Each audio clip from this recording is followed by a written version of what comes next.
Good evening and welcome to the Whiskey Lover Society with me, Gert Retief. Almost Christmas, it's winter, it's Belgium. Today it was -2, feel like temperature, so freezing cold and always a good time to bring out the peated whiskey. Now tonight it's the Octomore 6.2, parts per million on the phenol. We're looking at 101.4, so quite a peaty whiskey, and of course a little bit on the bottle itself. It was produced in 2019, released in January this year. It is 5 years old, natural color, non-chill filtered, and price-wise we're looking anything from about 140 in my part of the world, and it goes up to about 189 euros. So it is a bloody expensive whiskey. 5 years old. Yes, it's bottled at 58.1% ABV. It is still a hefty price to pay for a 5-year-old whiskey. But sometimes that expensive whiskies turns out to be a really good whiskies, even though they are 5 years old. The 15th edition, the 1, 2 and 3, I made some videos on it. If you're interested to find out more, they are still available. There's no such thing, well, anyway, there's no such thing here in my part that there's going to be a sale on these things. That's the price that you're going to pay for it. If you like peated whiskey, this is definitely the one for you. So I'm quite looking forward to giving this a nosing and tasting. I also have the 16.3. So like, share and subscribe and ring the bell. That will be the next video up maybe in the next week or two. So nose wise, taste wise, color wise, natural color, non-chill filtered. It does have a lovely dark color to it. There's a little bit of a wine cask influence, if I remember correctly. As you know, I don't like to do a lot of research on these whiskies because I don't want to taint myself with somebody else's note, especially the distillery. In this case, Bruichladdich Distillery.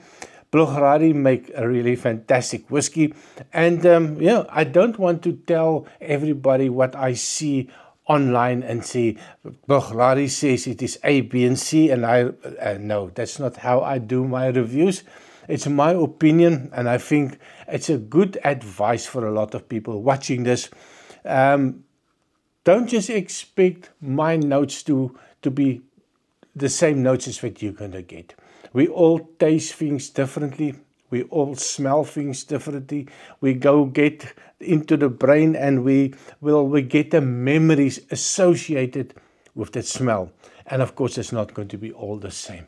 So that's why I just pour it, I review it, and then we can discuss it. And of course, if you get something different, it's fantastic. It's okay.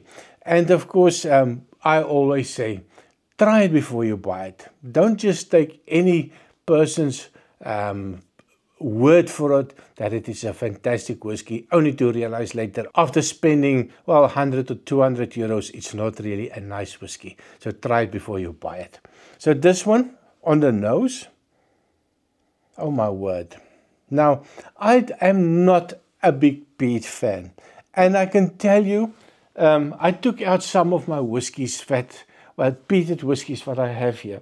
And one of the first ones, of course, was the Ardbeg 10 years old. Horrible. And it took us some time. I've got the Wee Beastie here, and a whiskey that I was encouraged by one of the YouTubers a long time ago. And that person, I'm not going to say it, nudge, nudge, wink, wink, saying, this is it. It's going to be a once-off. It's going to be the fantastic. This is the one to have. So I jump on the internet, tick, bought, buy. I was not a big fan of it. A Wee Beastie, a small beast. So well, it was definitely not small, and it was not so much of that smoky beast that I was expecting it to be. But one of the ones that I can also tell you, was really nice. One of my first ones, Aerolite Lindsay. This is a bottled at 46% ABV, 10-year-old single malt whiskey. Oh my word, really, really nice. Also, I think when you look at some budget whiskies, Loch Lomond, this is the peated edition. That's really a nice whiskey. It's a single grain whiskey, and if my eyes are not deceiving me, I'm not even going to try. Maybe you can see there by yourself how much is the ABV, because if I try, it looks like 40%, 40% ABV. A nice whiskey, a friendly whiskey. The latest one on that I can definitely recommend if you go traveling, the Lefroy 12-year-old. This is bottled at 46% ABV. It is a Lefroy, it is natural color, and it's non-chill filtered. Definitely something that I would recommend you try. But back to tonight's whiskey. I'm not going to make it too long. This one, Octomore 16.2 on the nose. It is a lovely smoke. It's more of a barbecue note that comes out. It's not that big iodine, that little TCP hospital note. If you give it a little bit of a agitation, it just releases that lovely aromas. There's a sweetness to it. There's a vanilla, there's caramel sweetness that comes out. There's a little bit of almost like a distant fire. You know, when somebody makes a barbecue and they put on the real wood, not charcoal, and there's a little bit of a breeze, and about 200 meters, somebody's sitting, and you get a little bit, every now and again, you get a little bit of a smokiness come through. And a little bit later, somebody put on a nice T-bone steak, and that combination of the smoke and the meat comes through. Lovely. Vanillas. There's a little bit of a zestiness that also comes right at the back. A little bit of a lemon zest. Oh my word. There's also a little bit of an appley note. A fresh apple, maybe something like a green apple that you just cut open, but every now and again.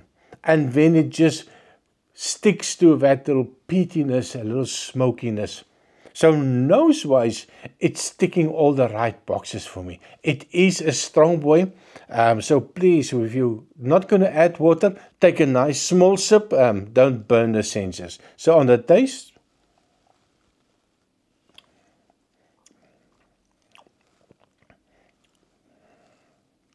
wow. Even at that high ABV, it explodes. It's dark fruits coming out. That smoke, that peat is definitely there. But it's sweet.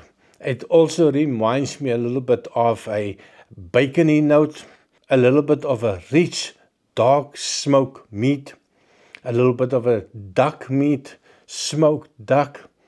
There's a raisins, there's a dates note coming out, hint of a dark chocolate. Let me try again. Cheers.